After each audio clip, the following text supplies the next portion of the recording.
अस्सलामुअलैकुम दोस्तों, मैं हूं मोहम्मद सुफियान।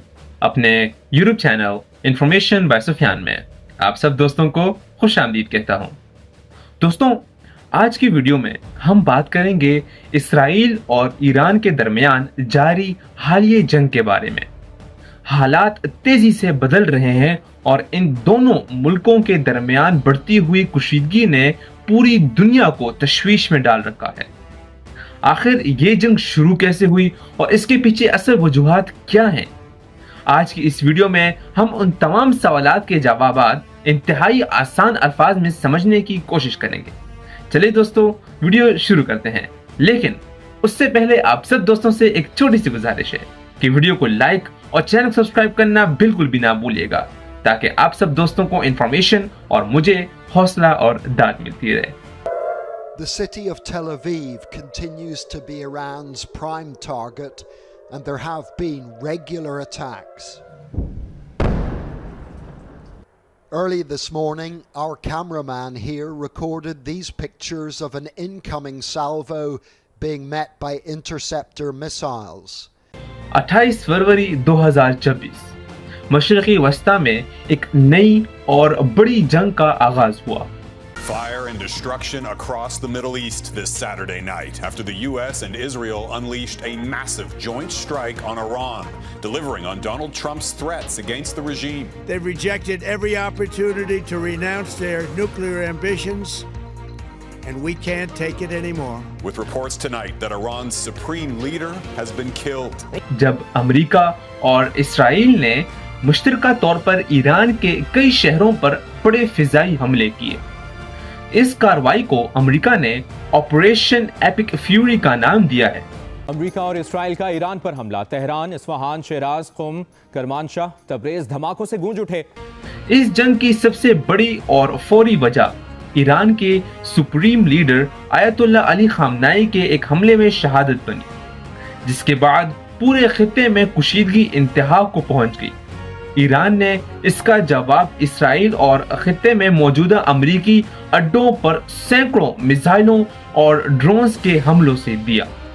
ये जंग सिर्फ सरहदों तक महदूद नहीं रही, बल्कि तेहरान, इस्फहान, शिराज और बंदर अब्बास जैसे बड़े शहरों में ईरानी दिफाई निज़ाम, मिसाइल सेंटर्स और बहरी जहाज़ों को निशाना बनाया गया। रिपोर्ट्स के मुताबिक अब तक हजारों फौजी और सैकड़ों आम शहरी इसका शिकार हो चुके हैं। ईरान ने जवाबी कार्रवाई में खलीजी ममालिक जैसे बहरीन, मुत्तहिदा अरब अमीरात, कुवैत और सऊदी अरब में मौजूदा अमरीकी तंसीबात को निशाना बनाया है। कतर, मुत्तहिदा अरब अमीरात, कुवैत, बहरीन, उर्दन और सऊदी अरब में अमरीकी फौजी अड्डों पर ईरान के हमले। बहरीन में ईरानी मिसाइलों ने अमरीकी नेवल बेस को निशाना बनाया। जुफैर के इलाके से धुएं के बादल उठते दिखाई दिए। हंगामी सायरन बज उठे, जिसकी वजह से आलमी सतह पर तेल की कीमतों में $100 फी बैरल से तजावुज कर गई हैं। आयतुल्लाह अली खामनाई के बाद उनके बेटे मुश्तबा खामनाई को ईरान का नया सुप्रीम लीडर मुंतखब कर लिया गया है।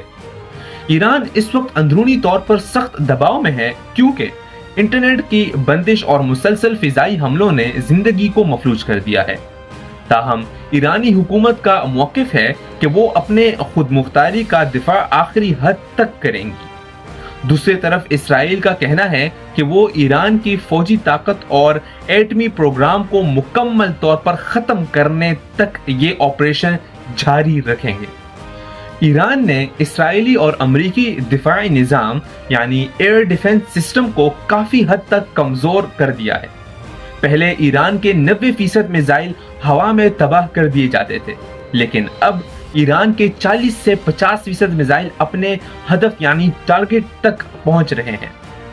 इसराइली दिफाई मिसाइल यानी इंटरसेप्टर्स बहुत महंगे हैं और उनकी तादाद कम होती जा रही है, जिसकी वजह से ईरान को अब अपनी मर्जी के मुकामात पर हमला करने की सलाहियत मिल गई है। ईरान की जंग बंदी के लिए 3 शराइत हैं। Talking to the leaders of Russia and Pakistan, I reaffirmed Iran's commitment to peace in the region. The only way to end the war, and here he has put up the condition, is recognizing Iran's legitimate rights, payment of reparation and firm international guarantees against the future aggression. So that's the latest as far as पहला जायज हकूक की तस्लीम। Iran को अपनी मर्जी के हुकूमत बनाने, फैसला करने और आलमी तिजारत यानी तेल की फरोख्त का पूरा हक दिया जाए और इस पर लगी पाबंदियां खत्म की जाएं। दूसरा, नुकसानात का अजाला। इस लड़ाई में ईरान का जो माली और जानी नुकसान हुआ है उसका पूरा मुआवजा अदा किया जाए। और तीसरा, मुस्तकबिल की जमानत। आलमी सतह पर यह गारंटी दी जाए कि मुस्तकबिल में ईरान पर कोई हमला या जारहियत नहीं की जाएगी। इसराइली अवाम मुसलसल बंकरों में रहने और बिजली की बंदिश से तंग आ चुके हैं। इसराइली वज़ीर आज़म नेतन्याहू कई दिनों से मंजर आम से गायब हैं और उनकी अहम मीटिंग्स भी मनसूख की गई हैं, जिससे उनकी सलामती के बारे में अफवाहें गर्दिश कर रही हैं। अक़वाम मुत्तहिदा में ईरान के खिलाफ वोटिंग की गई, जिसमें पाकिस्तान ने हक में वोट दिया है, जबकि रूस और चाइना ने इस वोटिंग में हिस्सा नहीं लिया। पाकिस्तान की मौजूदा क़यादत डोनाल्ड ट्रंप के कहने पर ईरान के साथ राब्ते कर रही है ताकि जंग बंदी की राह हमवार हो सके। ओमान की एक ऑयल रिफाइनरी में आग लगने का वाकया हुआ है, जिसमें ईरान का कहना है कि इस हमले से उनका कोई ताल्लुक नहीं। अमेरिका ने एक ईरानी स्कूल पर हमले किए जिसमें काफी बच्चियां शहीद हुई। उसके बारे में अमेरिका का कहना है कि ये एक गलती थी और उनका मिसाइल गलत सिमत में चला गया है। ईरान के शहर मिनाफ में लड़कियों के स्कूल पर इसराइली हमला, 40 तालिबात जाँ बहक। ईरानी वज़ीर ख़ारजा। न्यूयॉर्क टाइम्स और CNN की तरफ से दावा किया गया है कि ईरान ने मशरक़ी वस्ता में मौजूद अमेरिका के 9 फौजी ठिकानों और 5 स्टेट-लाइट कम्युनिकेशन टर्मिनल्स को निशाना बनाया है। रिपोर्ट्स के मुताबिक खलीजी ममालिक जिस तेजी से ईरानी हमलों को रोकने के लिए इंटरसेप्टर्स मिसाइल इस्तेमाल कर रहे हैं, अमेरिका उतनी तेजी से उन्हें बना नहीं पा रहा। ईरान मुबैना तौर पर उन मिसाइलों के खत्म होने का इंतजार कर रहा है ताकि अपने जदीद तरीन हथियार इस्तेमाल कर सके। अमेरिकन सेनेटर्स और कांग्रेस मेंबरान इस जंग पर सख्त परेशान हैं।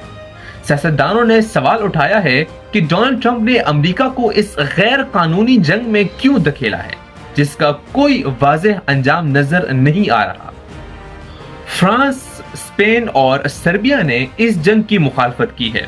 स्पेन ने अपनी फौजी अड्डे इस्तेमाल करने देने से इनकार कर दिया है, जबकि फ्रांसी सदर ने इस फौजी मुहिम जोई को गलत करार दिया है। देखने के लिए शुक्रिया दोस्तों। आपकी इस जंग के बारे में क्या राय है कमेंट सेक्शन में जरूर बताइएगा।